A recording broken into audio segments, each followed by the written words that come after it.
Hello hello. Modak खाल्ल्याच्या टाळ्या नाहीत पण ह्या. गणपती बाप्पा नाराज आहे. काय हरकत नाही बोलला ना. हिल स्टेशन थंडगार. तर मी जरा परिचय करून देतो.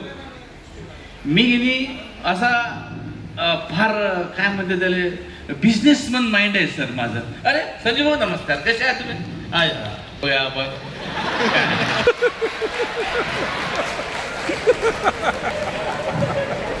गंमत आपली. तर मी गेली संजीव भाऊ साहेब बिझनेसमन माइंड आहे. म्हणजे मी अनेक बिझनेस केलेले आहे, अनेक बिझनेस. मी आता एक हल्ली नवीन बिझनेस शोधून काढला. म्हणजे तुम्ही पहा सगळ्या गोष्टीचे क्लासेस आहेत. आता साहेबांची तर शाळा मोठीच आहे की नाही, पण शाळा सोडून पण क्लासेस आहेत. म्हणजे ट्युशन हे सोडूनच द्या. केक बनवणे, ते ब्लाऊज शिवणे, मेहंदी. अरे बाप रे इतके क्लासेस झाले तुम्हाला सांगू मी. लॉकडाऊन मध्ये तर इतकी पंचायत झाली. जे बाई उठे ते केक शिके. शिकलो पाहिजे. म्हणजे लॉकडाऊन जेव्हा उठला की नाही तेव्हा सगळ्यात परेशान कोण झाले असतील तर केक वाले. हमारा बिजनेस चल ही नहीं रहा. मैंने कहा अरे हर एक औरत ने केक सीख लिया. बोले अभी कैसा हमारे यहाँ से कौन केक लेंगे. बर आता हे जैने केक बनवलेत ना घरी, तुम्हाला तर माहित आहे ताई, मी काही खोटं बोलत नाही.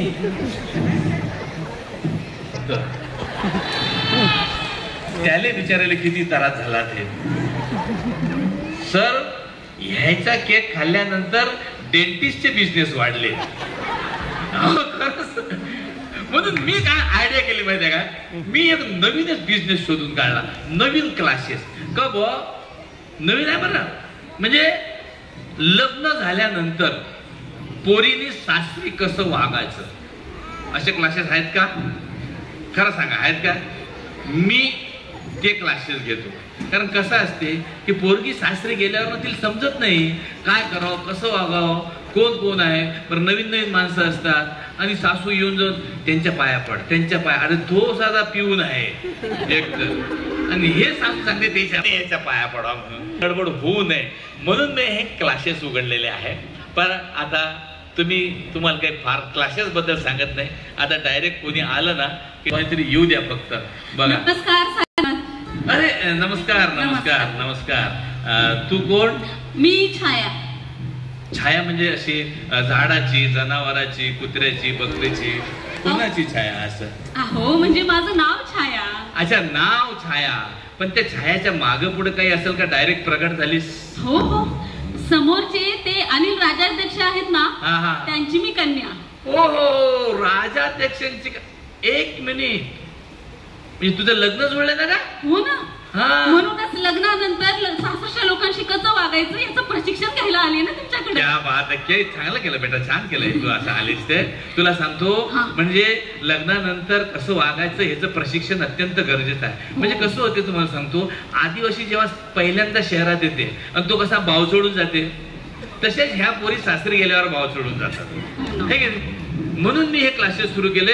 तर बाळा तू काळजी करू नको, मी तुला सगळं शिकवीन. फक्त हनीमून सोडून. हनीमून सोडून का? कसं आहे बाळा, मी थिअरी शिकवतो. हा प्रॅक्टिकलचा विषय आहे. तो कसं काय शिकवणार? हरकत नाही. फक्त मला एक सांग बाळा की तुझं अरेंज मॅरेज आहे का लव्ह मॅरेज आहे? अरेंज. म्हणजे प्रॉपर अशी लग्नाकडची माणसं येऊन, नवऱ्या मुला घरची माणसं येऊन असा बघण्याचा कार्यक्रम झालेला आहे माझा, आणि मग लग्न ठरले. काय अर्थ आहे त्या बघण्याच्या कार्यक्रमाला? तुमच्या ते म्हातारे कुदारे येणार. बरे हे म्हातारे स्वतः 12वी पास नाहीत आणि पोरीला विचार तू BE केलं, ME नाही केलं का बेटा? 2-4 शब्द शिकलेले असतात ते. फालतूचे प्रश्न विचारत असतील. ते पोहे खा, आणि एक म्हातारा ते विचारे पोह्यामध्ये काय प्रकारचे प्रोटीन्स असतात म्हणून. सांगा आता याला काय सांगायचे? दात पडले. पोह्यातले शेंगदाणे काढून ठेवले आणि ते पोह्यातले प्रोटीन विचारणार ना. ठीक आहे. आता ट्रेनिंग सुरू. अरेंज मॅरेज मध्ये एक गोष्ट अत्यंत महत्वाची लक्षात ठेवायला, चांगल्या स्थळांची यादी तयार करून ठेवायची. फार काही चांगली स्थळं आली नव्हती हो मला. तसं नाही म्हणायचं ग, तसं नाही म्हणायचं. म्हणायचं डॉक्टर इंजिनियर, वकील, बिझनेसमॅन, पॉलिटिशियन, शाळेवाले असे मोठे मोठे स्थळ सोडून मी तुमच्याशी लग्न केले, तुमच्याशी लग्न केले, तुमच्याशी लग्न केले. ओके. असं सारखं म्हणत राहायचं. म्हणजे कायमस्वरूपी नवरा आपल्या ओझ्याखाली दबलेला राहतो. अच्छा. त्याला उठू द्यायचं नाही, फिरू द्यायचं नाही बा. पण गुरुजी त्यांना ही चांगली स्थळं नाकारली असतील तर? तू काय स्वतः दीपिका पदुकोण समजतेस का? त्याच्यातल्या त्याच्यात तू आवडली असेल तेव्हा हो म्हटलंय, त्याला काय हरकत आहे? ठीक आहे, ओके. आता सगळ्यात महत्त्वाचं सांग, तुला रडता येतं का? का कुठे रुदाली म्हणून का? मला अजिबात इंटरेस्ट नाहीये. अरे मयतीत रडायला सांगत नाही ग, रडता येतं का म्हणजे असं हुकमी रडता येतं का? हुकमी. मी आयुष्यात कधीही रडलेले नाही. कलंक आहेस तू स्त्रीला. अरे स्त्रीचं शस्त्र आहे, रडणे हे स्त्रीचं शस्त्र आहे. अच्छा. हा बघ, हे बघ, असा टच करून डोळ्यातून पाणी आलं पाहिजे. टच करायचं?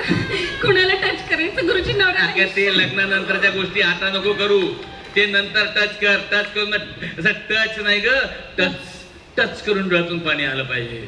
तुला माहिती नाहीये, तलवारीच्या धारेला एवढी धार नसल तेवढी अश्रूची धार खतरनाक असते. एकदा का पाहिलं डोळ्यात पाणी आलं का नवरा पिघळला समजा. नवऱ्यानं जराशे डोळे वटारले का अशा गंगा जमुना व्हायला पाहिजे डोळ्यातून, का नवऱ्याचा राग निर्माल्यासारखा वाहून गेला पाहिजे. रडणं महत्वाचं आहे. रडणं नाही. जे तुला रडता येत नाही ना, मला अशी शंका वाटायला लागली का तू बाई आहेस का पुतळा आहेस? नाही नाही, तसं नाही. म्हणजे मी माझ्या आयुष्यात कधीही रडलेली नाही, म्हणजे रडायची सवयच नाही मला. कलंक आहेस तू बाई आहेस का पुतळा आहेस? काय आहे तुम्हाला सांगतो, सध्या अनेक महापुरुषांच्या पुतळ्यांना रडावंसं वाटतं, पण त्यांना रडता येत नाही. नाही नाही, मला असं म्हणायचं होतं की फारशी रडायची सवयच नाही. अच्छा, सवयच नाही. हा पण रडता थोडस कसं तरी येतं की नाही? कसं रडशील दाबू मला? लग्न होणार तुझं, लहान मुलगी चॉकलेट साठी रडते तशी कुठे रडते? ऐकून घे, महत्वाची गोष्ट ऐकून घे. रडण्याचे 3 प्रकार आहेत. ओके. एक मुसू रडणे. मुसू रडणे. आला, बॅग ठेवली, काही बोलायचं नाही. तोंडातून शब्द तुम्हाला सगळ्यांना माहितच आहे, तोंडातून शब्द निघू द्यायचा नाही. नवरा आला की लगेच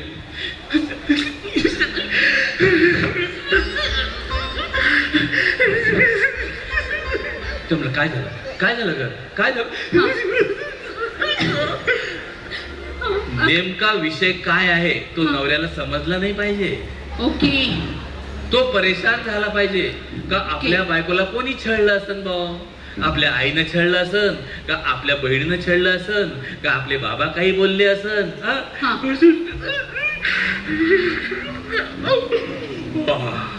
हे झालं मुसू रडणे. दुसरं थोडस हमसू रडणे प्रकार. हमसून रडणे. पण ह्याच्यात पण नेमका प्रकार काय आहे तो नवऱ्याला समजला नाही पाहिजे.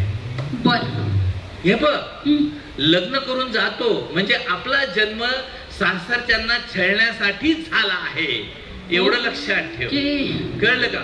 नवरा आला, अशी बॅग ठेवली, हमसोम्स मध्ये बॅग ठेवली का लगेच सुरू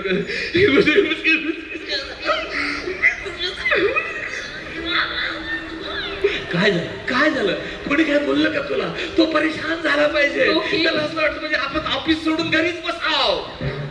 पण ऑफिस मध्ये जाताना गोड असा डबा द्या म्हणजे तो गेला पाहिजे, हे त्याच्यामध्ये टॅक्ट आहे. लक्षात ठेव.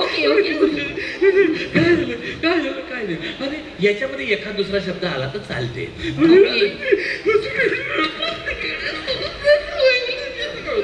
काय समजलं? सासूबाई. शाबास. सासूबाईनं काय केलं समजलं का? ते समजूच द्यायचं नाही. ओके. ते समजू, हे महत्वाची गोष्ट आहे. ते समजून द्यायचं नाही. सासूबाई म्हटल्यावर नवऱ्याला वाटलं पाहिजे का बस जगात आपली दुश्मन कोण आहे तर ते आपली आईच आहे. समजलं? हाहाकार माजून द्यायचा घरात. हाहाकार. चालेल गुरुजी, समजलं. ती मोकळून रडणे. धाय मोकळून रडणे. धाय मोकळून रडणे म्हणजे रडणे नाहीच. फक्त आवाज. अच्छा. ह्याच्यामध्ये रडणं अपेक्षित नाहीच. म्हणजे तुम्ही जर पहिल्या मजल्यावर राहत असाल तर 10व्या मजल्यावर आवाज गेला पाहिजे. तुम्ही गल्लीच्या ह्या कोपऱ्यात राहत असाल तर शेवटच्या कोपऱ्यात आवाज गेला पाहिजे. नवरा आला, बॅग ठेवली का जोरदार सुरू केला तरी माझे आई मध्ये नको करू, नको करू, नको करू, मग माझी भ्रष्ट झाली. असे तरंग उठले पाहिजे सोसायटीवर. काहीतरी चालू आहे. हा काहीतरी जांगडबुत्ता होईल यायच्या घरात. हा असे तरंग उठले पाहिजे. समजलं? हा समजलं ना? असं रडशील. रडेल गुरुजी. तुम्ही बघा अशी रड करून अशा 600च्या लोकांना मी रडारवरच आणते की नाही. डायरेक्ट रडारवर. क्या बात आहे बेटा, व्हेरी गुड. आता मला सांग, तुझ्या नवऱ्याला आई आहे का? अहो मग काय तो नारळ फोडल्यावर